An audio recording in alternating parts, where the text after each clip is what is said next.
आपको एक dark reality हम आपको फुटपाथ के बच्चों की बता दें। बहुत डेंजर क्वेश्चन पूछा आपने। सिर्फ अप्रिशिएशन आते हैं या कभी निगेटिव कमेंट्स भी आते हैं? उस दिन मैं पूरा झकझोर गया कि ये क्या चल रहा है इन लोगों का। हम सब लाइफ में इतने बिजी है, कोड लिखना, डेडलाइन मीट करना और वीकेंड पे चिल करना। लेकिन कोई एक ऐसा इंसान है 9 to 5 आईटी जॉब भी करता है और सैटरडे संडे फुटपाथ के बच्चों के साथ जाके बैठता है। क्या ये पॉसिबल है? आज हम बात करेंगे एक ऐसे इंसान से जो सिर्फ बातें नहीं करते, ग्राउंड पे जाके काम भी करते हैं। एक ऐसा सफर जो मैंने अपनी आंखों से देखा है, जो सिर्फ सोशल वर्क ही नहीं, एक रिस्पॉन्सिबल इमोशंस और रियल स्ट्रगल के साथ बने हैं।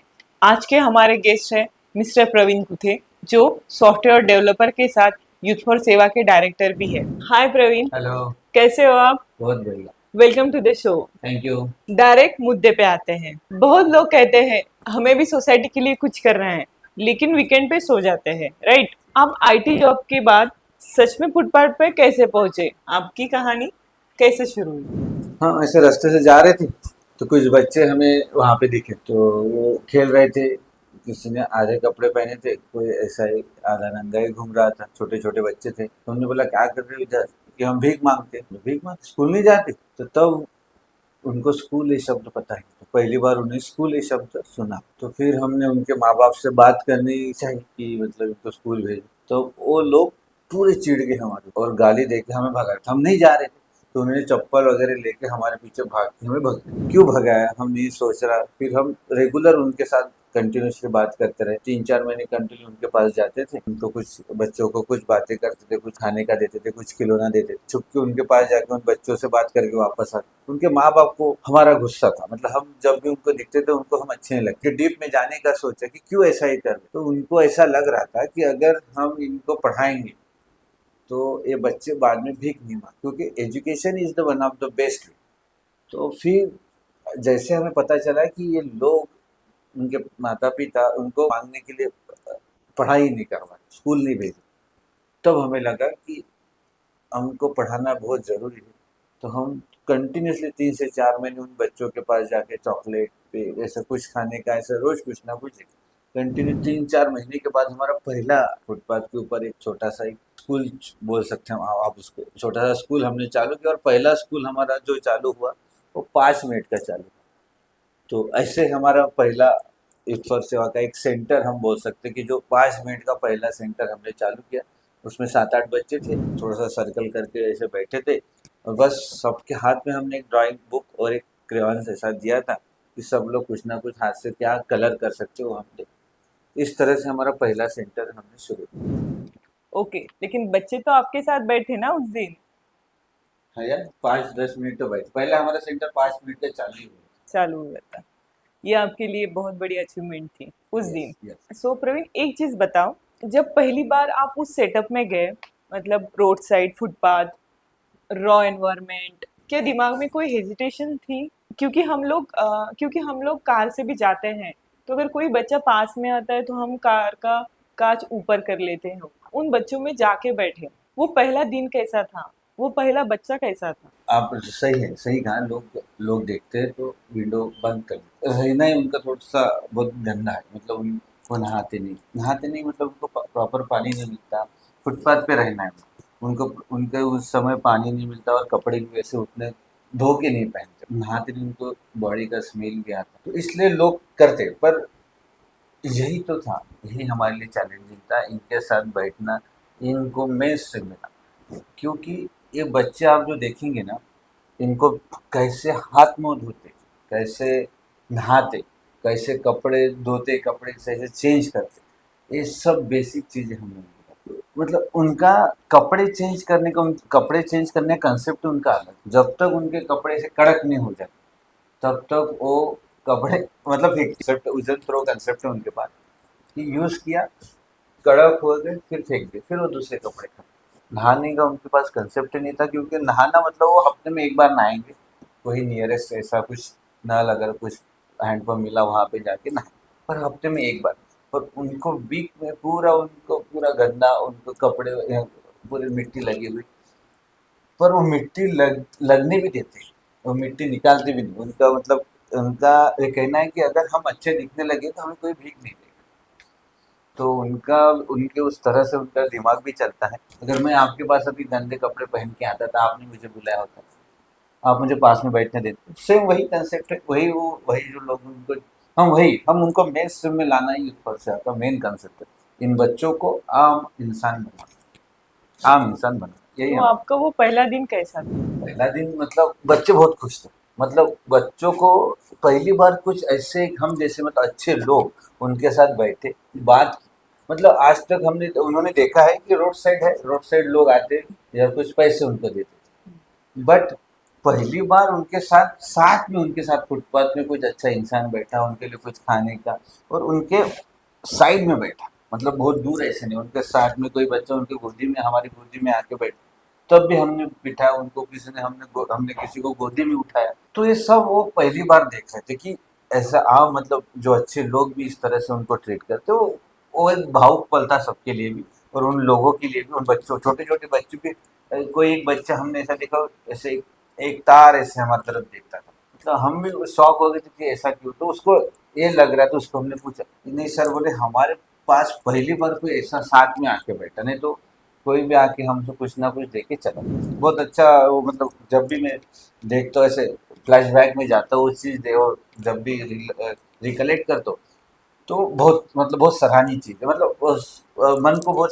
खुशी देने वाली चीज़ है, और एकदम सेटिस्फाइड लगता है वो देख। बच्चों का ट्रस्ट जीतना मुश्किल होता है। उनको लगता है कि बड़ा इंसान है, कार से आया है, कुछ देगा, एक दो फोटो निकालेगा और चला जाएगा। उनका ट्रस्ट जीतने में आपको कितना टाइम लगा? और कोई एक ऐसा बच्चा आपको याद हो कि वो स्टार्टिंग में आपसे बहुत रूड है, लेकिन आज आपका वो खास दोस्त है? हाँ, बच्चों का ट्रस्ट, मतलब ये देखो, ये बहुत बड़ी लंबी प्रोसेस है। मतलब उन बच्चों को आप भी, अगर फॉर एग्जांपल आप भी देखोगे तो आपके आजू बाजू में जो लोग रहते, आपके जो बचपन से आपके साथ जो फ्रेंड है, वो आपके बेस्ट फ्रेंड। अगर कोई रिसेंटली आपका फ्रेंड, उससे आप ज़्यादा ट्रस्ट नहीं कर सकते। तो वो जो बच्चे हैं, उनको भी लगता है कि हाँ, ये लोग आ रहे हैं, हमने मतलब हमने मोबाइल कैमरे से कुछ लेकर तो हम जाते ही नहीं। आप भी हमारे मतलब हमारा सोशल मीडिया भी देखोगे तो हम मतलब हमारी तो फोटो नहीं रहती उसमें। तो बच्चों की हम ऐसे, तो शुरुआत में हमने फोटो वाला कंसेप्ट था ही नहीं दिमाग में। उनसे हम खेले, उनसे बात किया, वही हमारे मेन इंटेंशन था। तो उनको कुछ खिलाना, मुझे हमें भी लग रहा था कि उनके कुछ दिमाग में लग ही रहा होगा कि ये लोग क्यों कर रहे हैं। उनके भी दिमाग में था, उनके घर वालों के दिमाग में था। पर हमने उसमें कुछ ज़्यादा डीप में जाने की नहीं सोचा। हमने सिर्फ प्योर हार्ट से उनके साथ खेलना, उनको पढ़ाना, उसके ऊपर ही, और उनके साथ हमारा बॉन्डिंग बढ़ाना। बॉन्डिंग मतलब जैसे छोटे भाई बहन जैसे, उस तरह से हमने उनको धीरे धीरे धीरे, हमने उनको बहुत पेशेंस से उनके ऊपर काम किया, और धीरे धीरे हमने स्टेप बाय स्टेप उनको इम्प्रूव करने की। अब हम भी बोलते हैं कि हमारे घर में अगर दो तीन भाई बहन रहे, तो एक बहुत शरारती, एक बहुत शांत है, तो उसमें भी बहुत सारे बच्चे ऐसे। तो उनको तो डिसिप्लिन नाम कुछ चीज़ पता ही नहीं, तो मतलब किस तरह से बात करना ये भी नहीं। कुछ भी किसी को मारेगा, किसी को चोटी काटेगा, किसी को धक्का देगा, किसी का कुछ छीन लेगा, इस तरह से उसकी आदत थी। हम उसको डांटते थे, कुछ कभी कभार हम उसको गुस्सा भी होते थे, उसको उसको भगा भी देते थे, ये कर, जब भी आप मेरे को डांटते हो। तो उसको वो समझ नहीं थी कि उसकी भी गलती। पर धीरे धीरे उसने, अभी हम एक दो साल पहले उससे मिले, वो बहुत बड़ा हो गया वो लड़का। तो उस दिन आया सर, उस दिन मेरे पास आया, और मेरे पास खड़ा हो, सर अभी मारो, बोले मैं अभी बड़ा हो गया बोले, पर आपने जैसे जैसे हमें मारा था उसकी वजह से आज मैं अच्छा लोगों से बात भी कर। तो जो बच्चों का ट्रस्ट जितने में हमें मतलब थोड़ा टाइम लगा ही, मतलब 3 से 4 साल हम बोल सकते हैं उसके लिए। जो मैंने आपको शुरुआत में बताया कि जो पहला सेंटर चालू करने में हमें 3-4 महीने लगे, 5 मिनट का। पर आज इस तरह की सिचुएशन है कि खुद पेरेंट्स बोलते हैं इन बच्चों को हॉस्टल में लेके जाओ, उनको अच्छा पढ़ाओ। और आपको बताने में बहुत खुशी हो रही कि हमने एक बच्चे की प्राइवेट ट्यूशन, वो रेगुलर ट्यूशन में जाता है, और वो बहुत अच्छा इम्प्रूवमेंट है। तो वो उसी कम्युनिटी के लोग हैं जो हमें 5 मिनट भी बैठने को, मतलब खड़े रहने को भी परमिशन नहीं।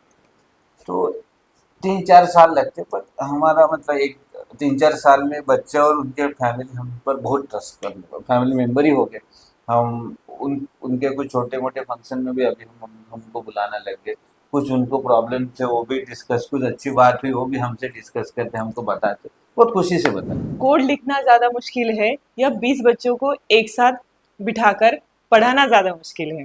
ये दोनों बहुत अलग अलग बात है और मेरे लिए तो बहुत डिफरेंट डिफरेंट। मेरा आईटी प्रोफेशन ये मेरा प्रोफेशन है और फुटपाथ के बच्चों को पढ़ाना है मेरा पैशन। तो पैशन और प्रोफेशन बहुत अलग अलग चीज़ होती है। कोड मतलब अभी इतने साल का एक्सपीरियंस है तो हम वो तो लिख ही पाते हैं। बच्चों को पढ़ाना है हर बार एक बहुत बड़ा चैलेंज होता है कि ये बच्चे अलग एनवायरनमेंट में बड़े हुए हैं, इनका बैकग्राउंड बहुत अलग है, तो इनको हर बार नए नए चैलेंजेस हमें आते हैं। एक जगह को हम बहुत सालों से पढ़ा रहे थे कंटिन्यूशन, वो बच्चा भी रेगुलर स्कूल जाने लग गए, सब चीज़ें हो गई और कुछ ऐसी इंसिडेंट हो गया कि वहाँ के सभी लोगों को वहाँ से भगाया गया कि वो फुटपाथ करे। तो हमारा सब जो काम था वो एक झटके में बंद हो, मतलब एक हम ज़ीरो से हम 20-30% तक पहुँचे थे और जब से ये उस इंसिडेंट से वजह से सबको वहाँ से भगाया तो पूरा ज़ीरो। पर कुछ सालों के बाद वहाँ पे लोग आए पर दूसरे लोग आए तो हमें ज़ीरो से स्टार्ट करना, सब वही फिर से बात करो, फिर से उनको मनाओ, फिर से उनका ट्रस्ट बिल्ड करो, तो ये प्रोसेस होती। तो ये दोनों कभी भी एक साथ, ये दोनों एक अलग अलग सेक्टर है और अलग अलग बहुत ही मतलब जमी आसमान का फर्क आप कह सकते हो। बच्चों के साथ ऐसा कोई इमोशनल थिंग या कोई ऐसा फनी मोमेंट जो आज भी याद आता है तो हंसी या रोना है? दो, एक फनी और इमोशनल दोनों चीज़ें आपसे अभी मैं आपको बताता हूँ। फनी चीज़ मतलब सेंटर है, वहाँ की बच्ची को वैक्सीन दिया, एक डेढ़ दिन होने के बाद उसके घर से हमें फ़ोन आया, मतलब फुटपाथ से फ़ोन आया कि हमारी लड़की खड़ी नहीं हुई। तो हमें बुरा लगा था, हम रात को 10 साढ़े 10 बजे उनसे मिलने गए तो देखा तो वो सो के थे, उस पैर सीधा ही नहीं कर रहे थे। तो फिर हमने उनसे कार लेके गए, हम दिखे तो हंसे, तो फिर हंस तो उसको बोलना हमने कार में चलते क्या घूमने आइसक्रीम खाने। तो ऐसा सुनने के बाद वो ऐसे उठने का प्रयास कर रही थी और उठ के फिर गाड़ी में खुद से बैठी। तो उसके मम्मी पापा इतने हंस रहे थे कि ये देखो 1.5 दिन से वो जगह से हिली नहीं, सो के सो ही रही और हिली भी नहीं। और जैसे आप आए तो उसको जैसे आइसक्रीम बोला तो खुद से अपने धीरे धीरे हो ना हो वो अब हमारे कार में खुद से बैठी। तो ये देख के फिर हमें बहुत ऐसा लगता है कि देखो कि बच्चों मतलब जो हमारे बच्चे जैसे जिद करते हैं ये भी बच्चे उस तरह से जिद करें। आपको एक डार्क रियलिटी हम आपको फुटपाथ के बच्चों की बताते हैं। जो महिलाएं होती है उनको पीरियड जो आता है, फर्स्ट टाइम जो पीरियड आता है, तो उनका मानना है कि उस पीरियड में उस जो फर्स्ट पीरियड आता है तो उसमें उनको एक अलग से झोपड़ी बनाई जाती है, उस झोपड़ी पूरा अंधेरा करके उस बच्ची को वहाँ पे रखा जाता है। बद की बच्ची थी वो क्यों नहीं आ रही, तो फिर हमने बुलाने गए कि क्यों नहीं आ रही, तो हमें किसी ने उस झोपड़े की तरफ जाने नहीं दिया और फिर हम भी थोड़े से थे कि क्यों नहीं जाने दिया, क्यों। तो फिर उस बच्ची को एक अंधेरे कमरे में, पूरा डार्क था और उसको अंधेरे में रखा था। तो उसकी माँ ने बताई कि उसको पीरियड आए हैं। हाँ, तो उसको उस अंधेरे कमरे में उसको बिठा के उसको कुछ ऐसे प्लेट खाने की सरका देते वो बाहर ऐसे करते थे उस तरह उसको 7 दिन उसमें रखा। तो उस दिन मैं पूरा झकझोर गया कि ये क्या चल रहा है इन लोगों का। तो फिर हमें पता चला कि उनके इसमें जो फर्स्ट टाइम पीरियड आता है तो उसको अंधेरे कमरे में रखा जाता है। पर जब मैं उस लड़की को उस दूर से देख रहा था कि वो उसको बुलाने, उस लड़की की भी आस होगी कि हमारे पास, तो उसने दूर से उसकी आँख जो मैं देखी तब मैं बहुत मतलब इमोशनल हो गया कि हम किस दौर से अभी मतलब हम वो बहुत लोग बड़ी किसी बड़ी दूर से वो हम बहुत बड़ी बड़ी सोच रख रहे हैं कि हमारा हम इस तरह से इतना हम आगे जा रहे हैं इस तरह। पर कुछ सिचुएशन कुछ कुछ जगह की आज भी उस तरह से मतलब इस तरह से सिचुएशन है अभी भी हमारे देश, इन लोगों का इस तरह से मानना अभी भी है।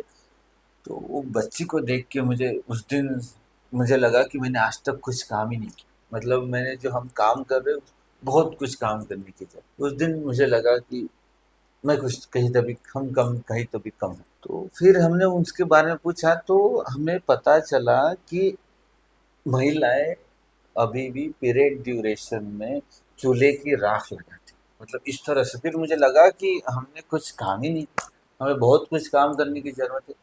फिर हमने उनको सैनिटरी नैपकिन, तो कुछ फैमिली ऐसी कि सैनिटरी नैपकिन एक्सेप्ट करने को ही रेडी नहीं, कि उनको ये अलग ही लग रहा हो, तो उनको मतलब उनके भावना दुखित हो रहे थे उसकी वजह से।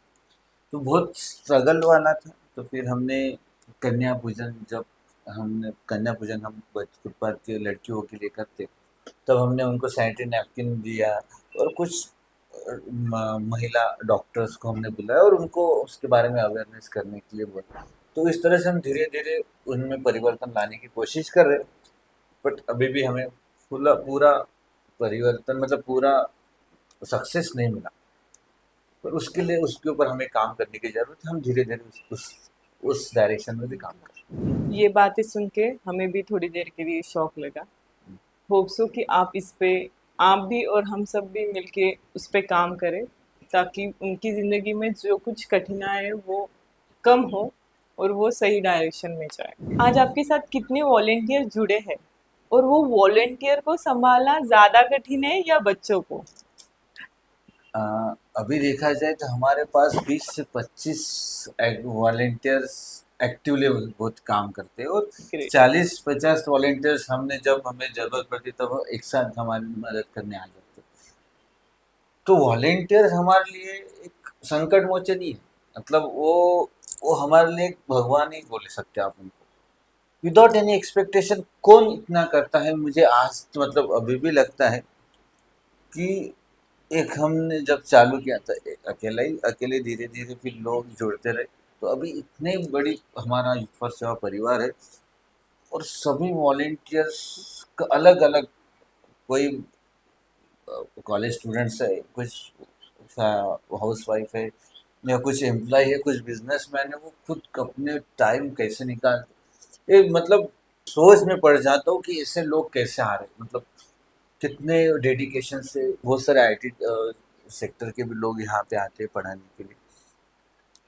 तो ये जो माहौल है, और कोई कोई वॉलेंटियर्स हमसे कोई अपेक्षा नहीं है, मतलब विदाउट एनी एक्सपेक्टेशन फ्री में वॉलेंटरी हेल्प करते। एवरी सैटरडे संडे आए आप देखोगे वो अपने राइट पे वहाँ पे पहुँच जाते। और वॉलेंटियर की एक बात मैं आपको बताना चाहता हूँ कि हमारा हर बार एक एनुअल फंक्शन रहता है, हर साल रहता है एनुअल फंक्शन। तो उसमें हमारे फुटपाथ के बच्चे फुटपाथ पे प्रैक्टिस करते हैं, और फिर उनको एक अच्छे बड़े ऑडिटोरियम में उनका करते हैं, और हम उसमें गेस्ट आते हैं। तो इस बार हमारा बहुत बढ़िया बहुत बड़ा एनुअल फंक्शन हुआ था। इस इन वॉलेंटियर की एक खासियत बता, तो एक वॉलेंटियर हमारा एनुअल फंक्शन था, 1 महीने पहले हम उसकी प्रैक्टिस चालू करते। तो अपने घर में जब शादी होती तो कैसे हम पूरा उसमें लग जाते, ये हमारे वॉलेंटियर 1 महीने पहले ऐसे उनके पीछे लगते थे रेगुलर। वो फुटपाथ पे जाते, बच्चों के डांस प्रैक्टिस लेते, किसी का नाटक होगा, किसी की स्पीच होगी, उसके स्पीच की प्रैक्टिस ले। हम मतलब ऐसे कुछ वॉलेंटियर्स थे, कुछ कॉलेज स्टूडेंट्स थे, मैंने आपको बताया था कि उनकी एग्जाम है, किसी का प्रैक्टिकल था, किसी की ये, किसी का ऑफिस था, कोई लैपटॉप अपना उधर लेके वो ऑफिस का काम कर रहे थे, और सब भूल जाते। मतलब कभी कभी तो मुझे उनको डांटना पड़ता है कि नहीं, आप पहले अपना एग्जाम दो फिर इधर आओ। तो मान उनके वो कैसे मैनेज कर रहे हैं हमें पता नहीं रहता। तो हम उनको डांट मतलब मैं तो जैसे कि वॉलेंटियर को कभी कभी उसकी एग्जाम रहती तो उनको मना ही कर देता, आप मत आओ यहाँ। तो फिर से उधर से फोन करके पूछते, उधर उनका उनका बॉन्डिंग बहुत अच्छा है, तो उस तरह से वो एक दूसरे को फोन कर। तो तो इस सिचुएशन में ही भी वो वॉलेंटियर्स मतलब एग्जाम रही फिर भी वो वहाँ पे पढ़ाने आते। कुछ लड़कियां हैं वो तो कभी कभी प्रैक्टिस के लिए रात को 9-9 10-10 बजे तक, वो रात को 10-10 बजे तक रहते। फिर हम भी उनको बोलते कि नहीं बेटा ऐसा नहीं करना, आप उन्हें मतलब इतने देर तक नहीं रुकना।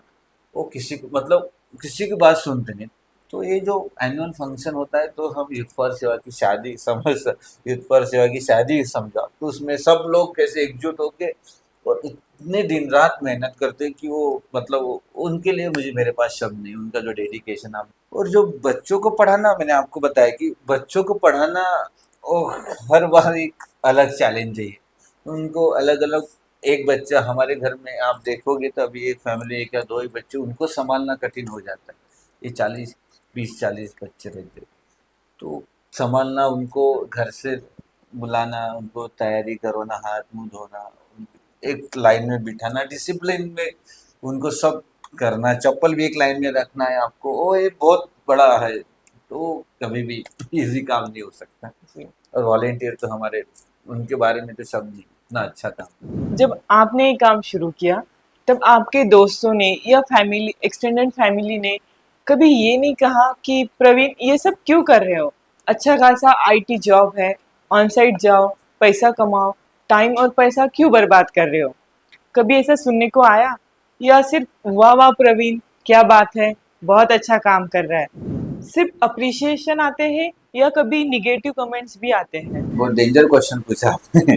तो तारीफ तो होती है, मतलब जो आप बोल रहे कि ऑन साइट जाना और ये करना, बहुत लोग बोलते हैं कि आईटी प्रोफेशन में आपको कैसे टाइम निकालते हो इस चीज के लिए, बट ये मैंने आपको शुरुआत में बताया कि ये पैशन है, तो इसके लिए टाइम निकालने निकल जाता है। के लिए जाता था, साथ साथ अपने वाइफ को भी लेके जा रहा है, वाइफ भी उसकी उसको भी फील्ड में उन्हें फुटपाथ पे बच्चों को पढ़ाने की, और इवन मेरे 5 साल का लड़का है, वो भी फुटपाथ पे जाके बच्चे, मतलब उनके साथ खेलता कूदता, पढ़ाता तो नहीं पर खेलता, उनके साथ खेलता है कुछ। तो लोग बोलते कि पूरा फैमिली उसमें उसमें पूरा इन्वॉल्व करके रखा है। लोगों के नेगेटिव कमेंट्स की, लोगों को लगता है कि इससे इसको कुछ भी इनकम है, मतलब इसको कुछ पैसा कमाने के लिए कर। मैं इसमें कुछ कमेंट्स नहीं दे सकता, क्योंकि मुझे पता है कि इसमें, और जो मेरे साथ जुड़े हैं उन लोगों को पता है कि इसमें कुछ मिलने वाला नहीं, इसमें खुद अपने पास से देने वाला काम है। अब आप ही खुद बताओ कि फुटपाथ के जो बच्चे हैं, भीख मांगने वाले, उनसे आपको क्या मिलेगा? उन लोगों को मैं जवाब नहीं दे सकता और देना ही नहीं चाहता, क्योंकि मेरी एनर्जी उसमें वेस्ट नहीं करना चाहता। पर कुछ बहुत सारे लोग हैं कि प्रवीण क्यों करते हो, मतलब पास के दूर के सभी लोग, मतलब टॉन्ट मारना ये भी चलता है लोग, पर उसमें इग्नोर करना ही मेरे लिए भलाई है, क्योंकि मुझे एक काम अच्छा और लॉन्ग टर्म करना है, मुझे शॉर्ट टर्म मेरा काम नहीं। बट फुटपाथ के बच्चों ने ही मुझे सिखाया है कि पेशेंस कैसे, अपने गुस्से पर क्रोध करना, और कोई आपको कुछ भी बोले फिर भी पेशेंस ने उसको सुनना। यही मतलब फुटपाथ के से ही हम सीखा, मैं हम सीखे हैं, मतलब मैंने अपने अंदर वो इम्प्लीमेंट किया है। और जो आप बोल रहे हो कि ऑन साइड जाने की बात जो कर रहे हैं, ऑन साइड जाने, ऑन साइड नहीं, मेरा भारत देश ही मेरे लिए सब कुछ है, मतलब जो मेरे देश ने मुझे दिया, मेरी मातृभूमि ने जो मुझे दिया है, इसको छोड़ के तो मैं कहीं जाने वाला नहीं। मतलब बहुत कुछ अच्छी अपॉर्चुनिटी आई नहीं आई, मुझे उससे उसके बारे में बात नहीं कर रही, पर मातृभूमि को छोड़ के, मतलब मैं जिस जिस जहाँ पे मेरा जन्म हुआ है, उस मातृभूमि के लिए ही मुझे कुछ काम करना है। तो ये तो उस ख्याल ही नहीं आया कि ऑन साइड जाना है। जो काम मैं अभी कर रहा हूँ, मेरा आईटी प्रोफेशन, जिस कंपनी में हूँ और जो काम मैं अभी कर रहा हूँ, तो उसमें बहुत खुश हूँ, मैं हैप्पी हूँ। चलो, अब थोड़ी पर्सनल बात करते हैं और फैमिली को भी इम्पोर्टेंस देते हैं। अब सच सच बताना, आईटी जॉब, एनजीओ या पर्सनल लाइफ, ये सब कैसे मैनेज करते हो? कभी कभी ऐसा लगता है कि बस अब कुछ नहीं करना, आराम करना है। आराम करना तो अभी हमने चूज, मतलब मैंने तो चूज किया ही नहीं है आराम करना, तो दिमाग में नहीं, क्योंकि जिस मोड़ में मैं, जिस तरह से हमारा काम चल रहा है, उसमें आराम तो पॉसिबल ही नहीं।